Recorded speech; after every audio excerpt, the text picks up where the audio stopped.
Hello friends, welcome to your S Pal news. इसमें ले गया हूँ आपके लिए सीबीएसई और 10वीं 12वीं परीक्षा की जो है रद्द हो गई यहाँ पर, और परीक्षाओं की अगली सुनवाई कल होगी। सीबीएसई 10वीं और 12वीं बोर्ड की परीक्षाएं हुई रद्द। परीक्षाओं की अगली सुनवाई यहाँ पर कल होने जा रही है। ठीक है, देखते हैं आगे। सीबीएसई की 1 जुलाई से होने वाली परीक्षा 10 और 12 की विशेष परीक्षाओं को रद्द कर दिया गया है। कोर्ट में परीक्षाओं को लेकर कल फिर से सुनवाई होगी। विद्यार्थियों को पिछले प्रश्न पत्र के आधार पर मार्क्स दिए जा सकेंगे। सीबीएसई की परीक्षाएं रद्द हुई हैं। सीबीएसई बोर्ड की जो परीक्षा आपकी होने वाली थी वो रद्द हो चुकी हैं। ठीक है, ये परीक्षा जुलाई माह में आयोजित कराई जानी थी, लेकिन सीबीएसई ने विद्यार्थियों के स्वास्थ्य को ध्यान में रखते हुए इन परीक्षाओं को रद्द करने की जानकारी आज सरकार की ओर से सुप्रीम कोर्ट को दे दी गई है।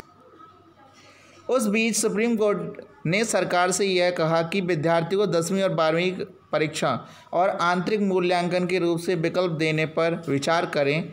इस पर अदालत ने सीबीएसई बोर्ड से जवाब मांगा है।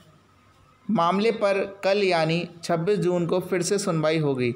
परीक्षा के बारे में पूरी खबर जानने के लिए यहाँ पर आप लास्ट तक देखते रहिए।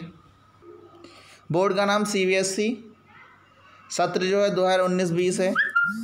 10वीं और 12वीं बोर्ड परीक्षा 1 जुलाई से 15 जुलाई तक होनी थी। यहाँ पर परीक्षा रद्द करने की जानकारी 25 जून 2020 को दी गई है। मामले की जो अंतिम सुनवाई होगी वो 26 जून 2020 को होगी। और अधिक अगर आपको जानकारी लेनी है तो आप ये cbsc.nic.in और न्यूज़ साइट इंडेक्स HTML पर आप जाके यहाँ पर सर्च कर सकते हैं। प्रीवियस परीक्षा के आधार पर मार्क दिए जाएंगे, ये बोला गया है यहाँ पर।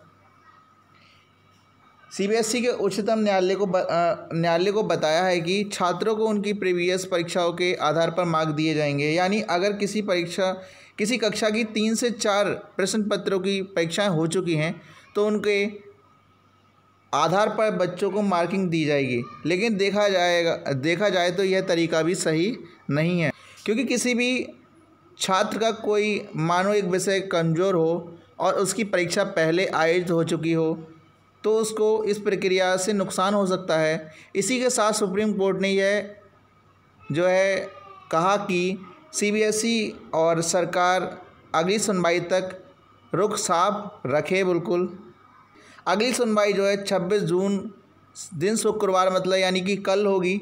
इसलिए सुप्रीम कोर्ट ने सीबीएसई को अगली सुनवाई तक अपना रुख साफ करने को कहा है। इसके अलावा अदालत ने कहा कि सीबीएसई बोर्ड और सरकार राज्यों में होने वाली परीक्षाओं को लेकर अपना रुख साफ करें।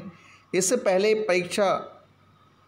पहले शिक्षा मंत्री मनीष सिसोदिया ने केंद्र सरकार से कहा कि 10वीं और 12वीं बोर्ड की परीक्षा शेष रही परीक्षाएं नहीं करवाई जाएं।